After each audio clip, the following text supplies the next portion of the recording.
Welcome to Lariat TV News. I'm Katie Kemp. It may feel like the year has flown by, but we've been with you the entire way. And I'm Danica Young. We've documented stories from all corners of campus this year, and we have a few more for you today. We'll start with some info of interest to graduating seniors. Happy graduation, Bears. If you're in need of an outfit for the big day, Baylor Student Government is allowing upcoming grads to rent a gown and stole for free. Baylor Student Body President Lily Davis says the rentals are meant to help students not stress about finances leading up to graduation, but says to remember they are only available to borrow and will need to be returned after use. It is very easy and can lift some of that financial burden and take away the stress of trying to figure out how to afford this and just enjoy graduation because they've worked so hard to get to this point. To sign up to borrow a gown and stole, visit baylor.campuslabs.com/engage. And even if you're not a senior just yet, one former Baylor alumnus of the year has some advice to offer students who are on or finishing their college career. Tiffany Blackman-Jones emphasized the importance of mentors, no matter where you are on your journey. After changing her major from business to journalism, she said that the journalism professors at Baylor were some of the best mentors she's ever had. She wanted to remind students not to give in to the stress and anxiety of life, because in the end, we will all end up where we are meant to be. Always know that whatever it is, it's going to work out. Every closed door is not a no.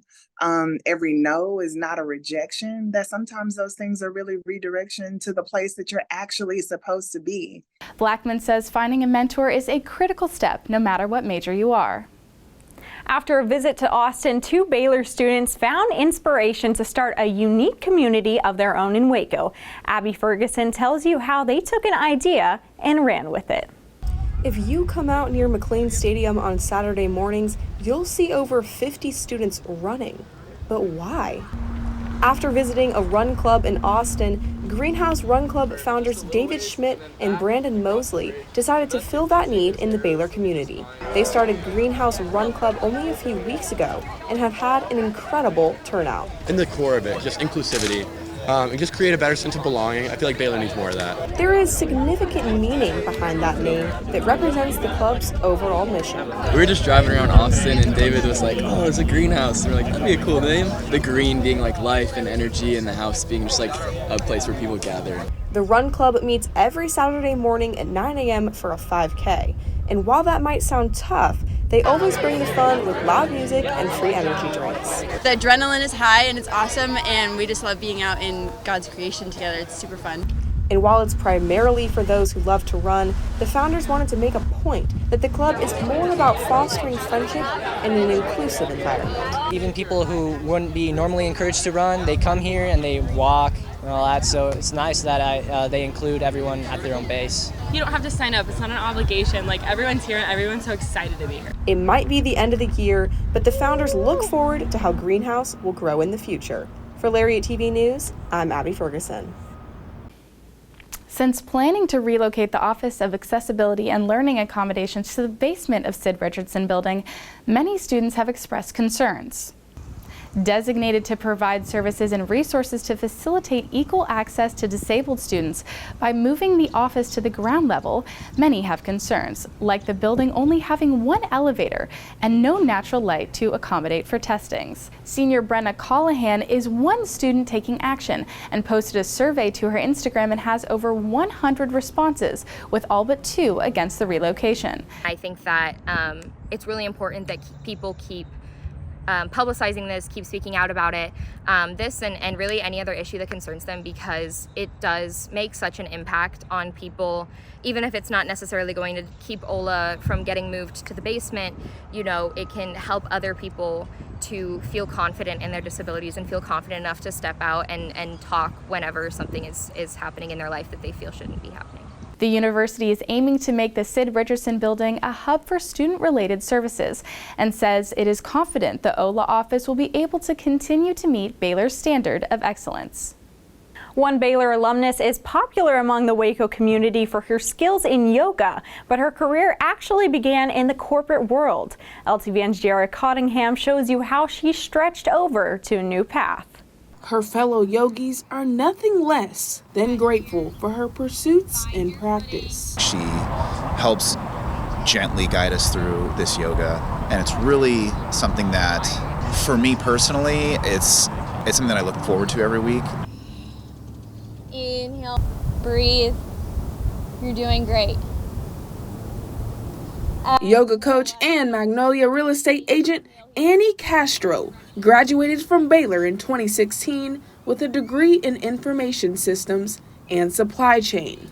It's so nice to be able to pour back into the community. I'm very people-centric, people-focused, and I think positivity is a really big thing that I like to practice, and that's actually my word of the year. Since it's been a career life changer, owning her own business. Definitely felt like there was more to life than just making a bunch of money and hitting deadlines and milestones and all of that. One yogi returned to practicing yoga after 18 months, and she plans to be back weekly with Annie. Annie did a great job. Yeah, she was really calm, and she walked around, so I felt really safe. Like, she was making sure we were doing the right poses. I'll be here every Tuesday after that class. I would definitely come every Tuesday. You know, she makes everyone feel included, and she's been really working hard to make this community sort of flourish, and I really appreciate that about her. Although taking the stride to own a business takes tenacious time management and focus. You don't have anybody else to blame but you. So you have to show up every day. You get to decide what you do that day. Annie will continue teaching outdoor yoga every Tuesday at 7 p.m. from Brotherwell Brewery. Flip your front palm. Exhale, reverse. For Lariat TV News, I'm Giara Cottingham. Next, baseball took down Texas Arlington. And acro and tumbling is on a 9-year roll. Keep it here.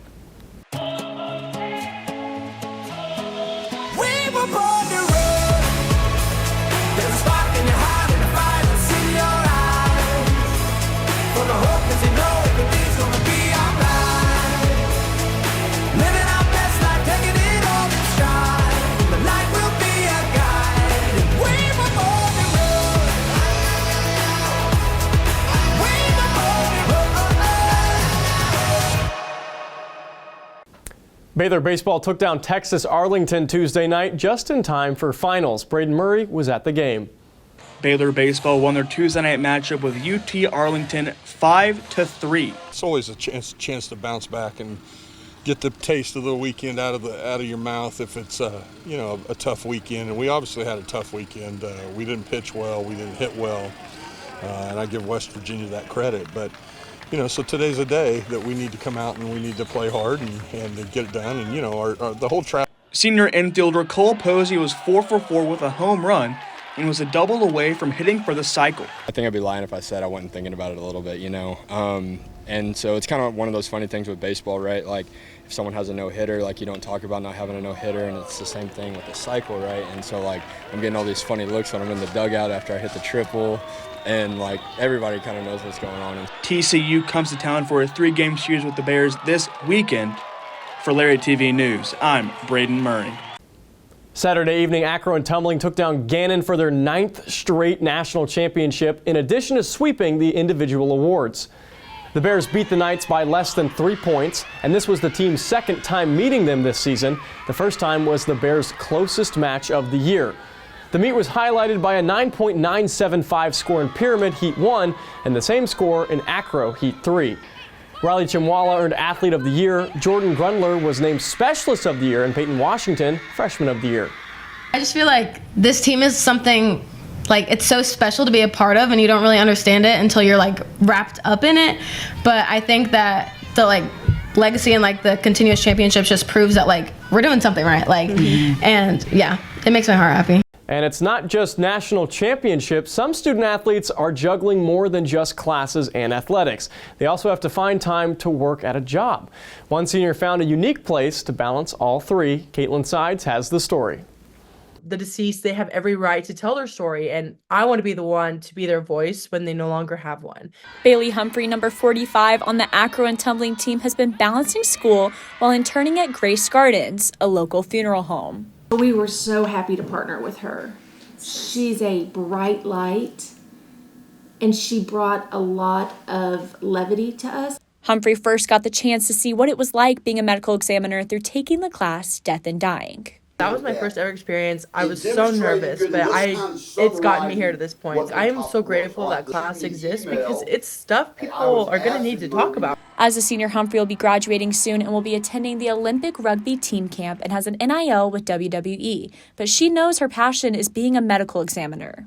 Such a hard job to do, like with the families, with, even dealing with the deceased. It's hard, but at the end of the day, it is the most rewarding work I think I've ever done. And so that's how I know it's my calling. Although Bailey has heard backlash, she knows the career is for her, and others have noticed as well. She's a bright person, so of course the schoolwork was not an issue for her. So once she knew she had the fortitude to do the job with the deceased, there's no stopping her. The Baylor Acro and Tumbling team just won their 9th national championship, and although it's Bailey's last season, she will find a success in her unique career path. For Lariat TV News, I'm Caitlin Sides.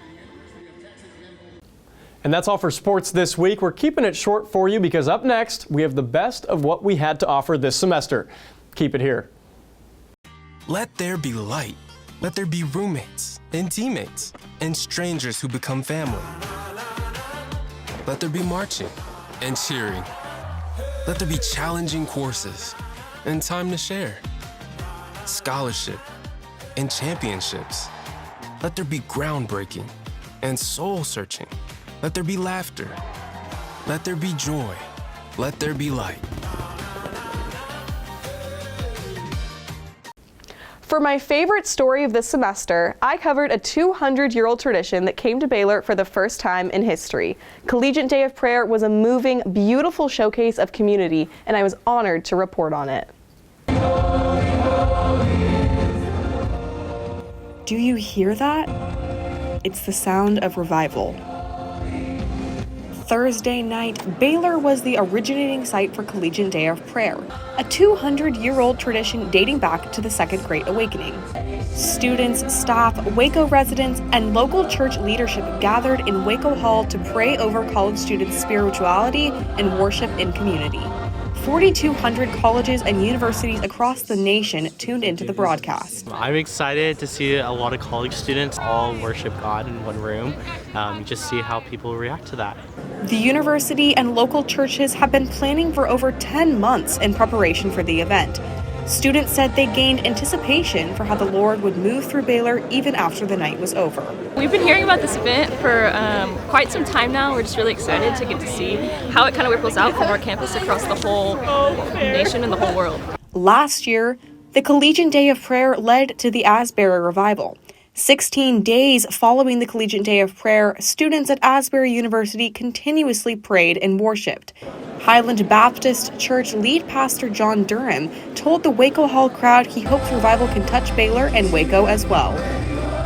I'm really excited to see what God is going to do and not what we're going to try to make happen or expect of ourselves to make happen, but just what the Lord's going to do. Even though the event was only scheduled until 9 o'clock, those gathered in Waco Hall continued to linger and worship. There seems to be no time limit when it comes to praise for their God. For Lariat TV News, I'm Abby Ferguson. The Baylor men's basketball team wrapped up another successful season with 3 players declaring for the NBA draft. I had the opportunity to cover one of the team's biggest games of the year against conference foe, Kansas. Baylor men's basketball overcame the Jayhawks in a tough matchup Saturday at Foster Pavilion. Ray J. Dennis led the Bears, recording a double-double with 19 points and 10 assists. Dennis came up big for the Bears in the second half, scoring 14 of his 19 points and hitting some big-time floaters. Dennis says he works on those every day in the gym. Being the smallest guy on the floor, you gotta find a way to get shots off without getting all the way to the rim. So it's honestly a shot that I've been shooting almost as long as I've been playing basketball. Kansas head coach Bill Self gave credit to Dennis for making some of the hardest shots in basketball down the stretch of the game. Those runners that Dennis made at the end of the game, 10-foot runners are not exactly the easiest shots to shoot. I mean, they made some plays, and we didn't. The Bears have huge momentum heading into the Big 12 tournament in March Madness later this month. The Bears are holding nothing back and will be playing with no regrets for the remainder of the season. The whole world is watching, college basketball. So just how serious to take it, but just to take it one game at a time. And, just to play as hard as you can so that in the future you won't look back and I should have did this or I should have did that. Just go out there and do it and compete. On Monday, Baylor will be playing Texas for the last time as conference foes. For Lariat TV News, I'm Allie Chet. After being forced to take a year away from LTVN, I was looking most forward to covering March Madness. Luckily, I was able to do just that this semester as I drove to Memphis and covered the first 2 rounds of the men's tournament, including Baylor's loss to Clemson. Here's my favorite story of the year. It's just really hard, It's every game, I just wanted to put my body on the line because I just love my teammates so much, love the coaches so much. So I never looked ahead. I always just wanted to be in the moment because it's just really hard. We just had big plans, and I know we could have did them.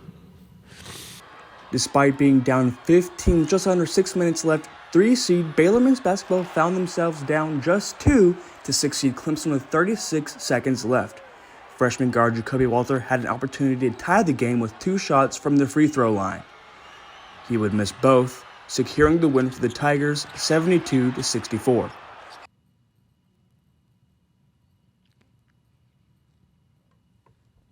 It's really hard for him after the game, and you love it. You love that he cares. After 2 seasons at Boise State and 2 seasons at Toledo, Ray J. Dennis emerged as a leader on the team this year and made his NCAA tournament debut in the game against Colgate.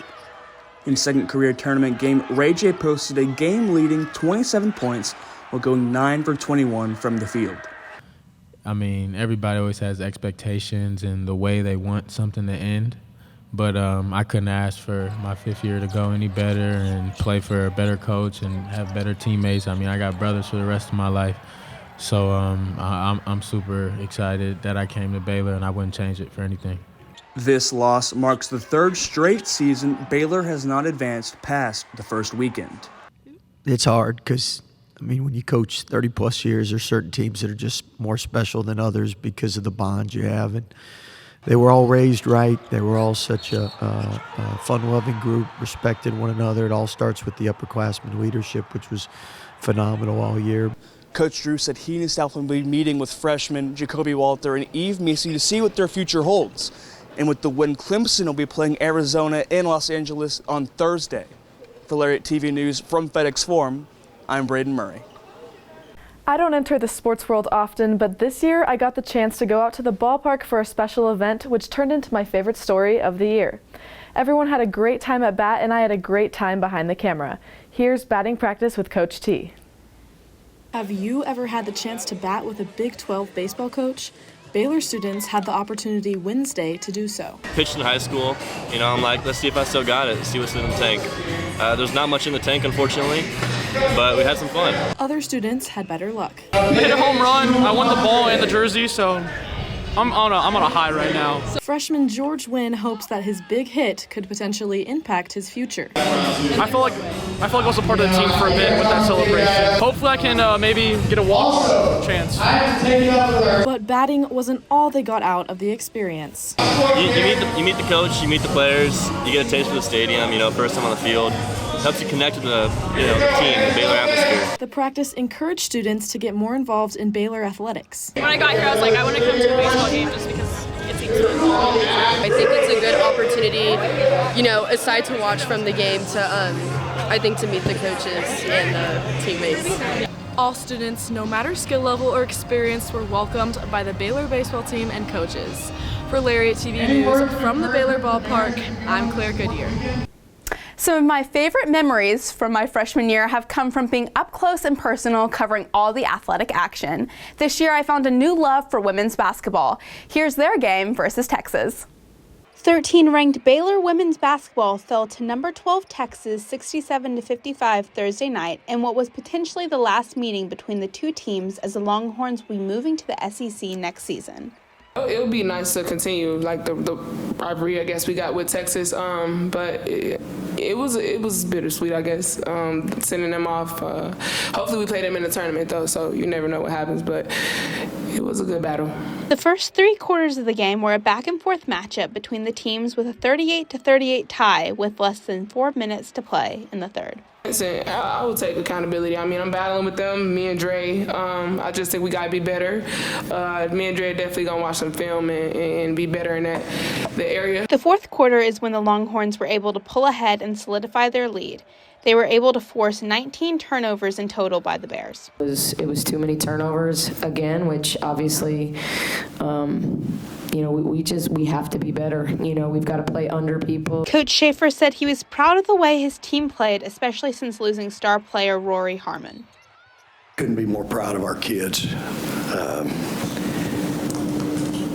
Tremendous effort tonight, toughness.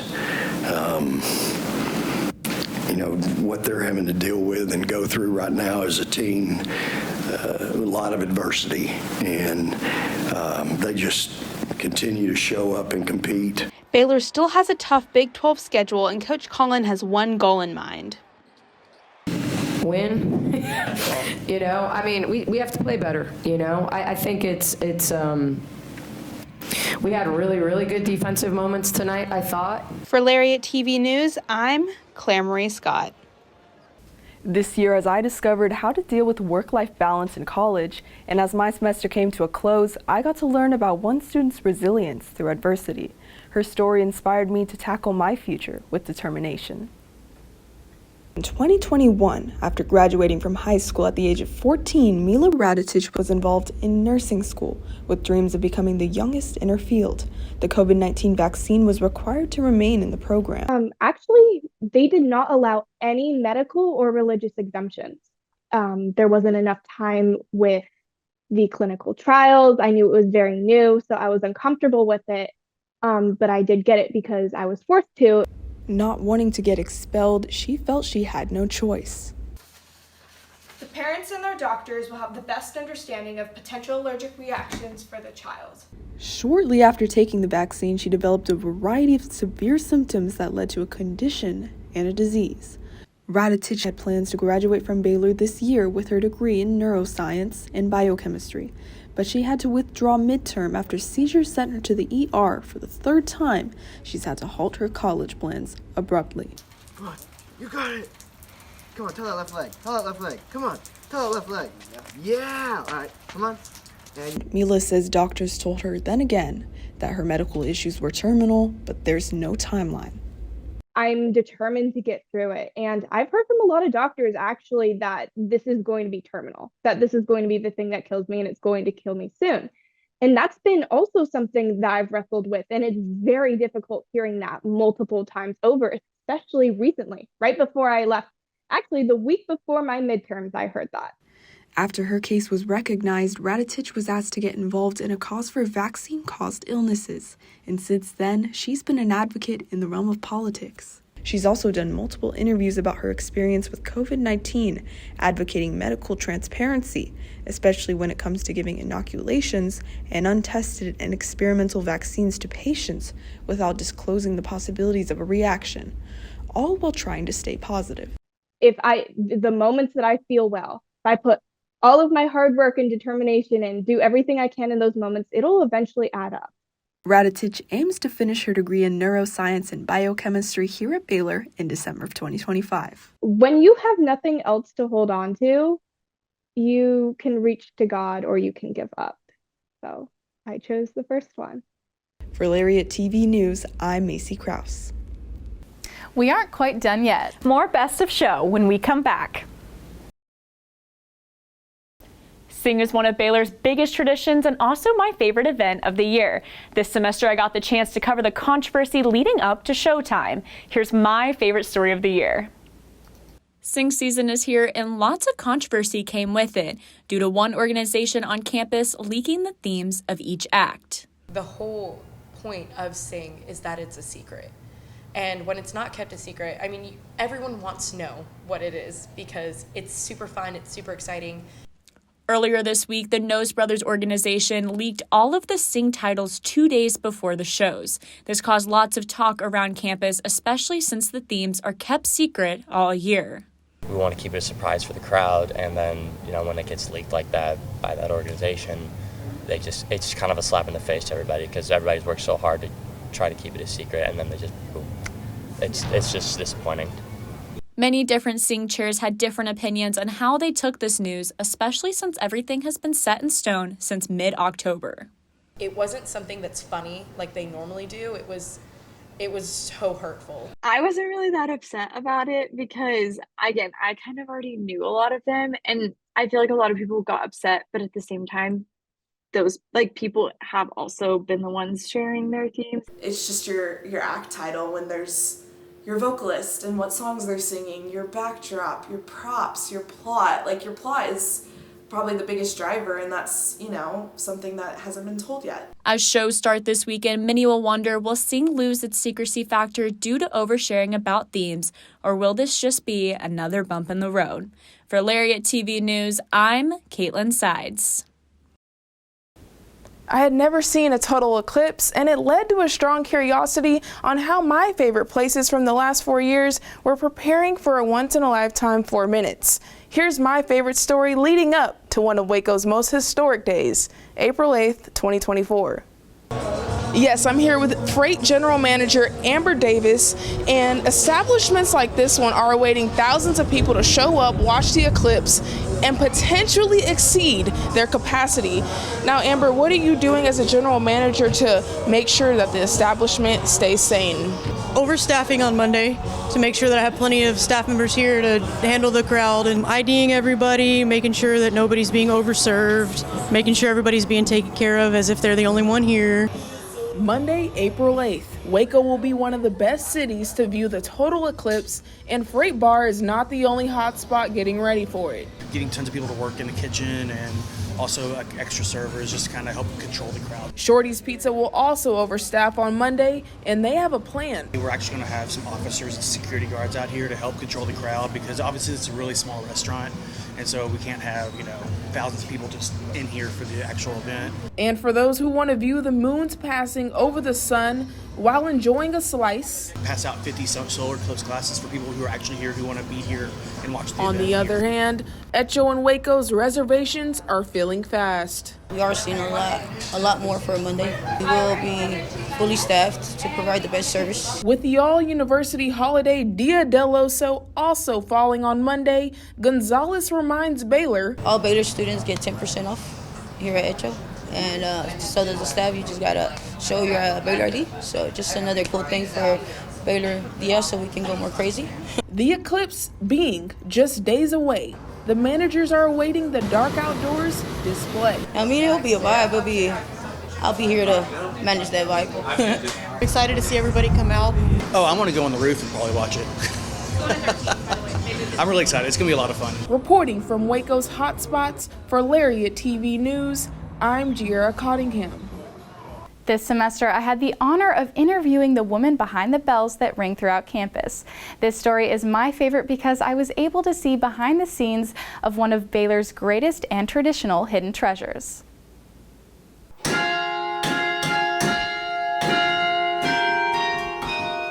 Yeah, this is the best job in the whole world. Yeah. Thursday, you might have heard bells ringing throughout campus. And those bells had a special meaning. This is the belfry. This is where the bells live. This is Lynette Geary, Baylor's carillionaire since 2006. Geary said she wanted to celebrate Women's History Month a bit differently this year. And for her, that meant all the way from the top of Pat Neff. So I wanted to play a set of music that was by women composers and arrangers. So that's what the focus was for today. She said Women's History Month recognizes how far women have come and how much further we have to go. There are still issues, but we have made progress. The 48 bells were the McLean family's first gift to Baylor in 1988, and Geary said every time they ring, think first of our community at Baylor, that the bells are kind of a voice for the campus, and that we are as we say, a Baylor family. From one of the highest points on campus, she's combining those voices. And for Geary, change happens one bell at a time. For Lariat TV News, I'm Danica Young. Working for LTVN, I was able to experience various aspects of the community that I had never seen before. One involving the tragic death of a Baylor student and how it concluded. After a week of trial, I was able to experience justice at its fullest. Here's David Grotberg. Here I am in front of McLennan County Courthouse, where the courtroom is filled with spectators listening into testimony and sentencing of Tammy Renee Blankenship, a former Midway ISD administrator guilty of the death of Baylor student David Grotberg in 2016. Delivered by the jury after 2.5 hours of deliberation, they recommended to Judge Kelly a sentence of 10 years in prison on both counts to be served concurrently.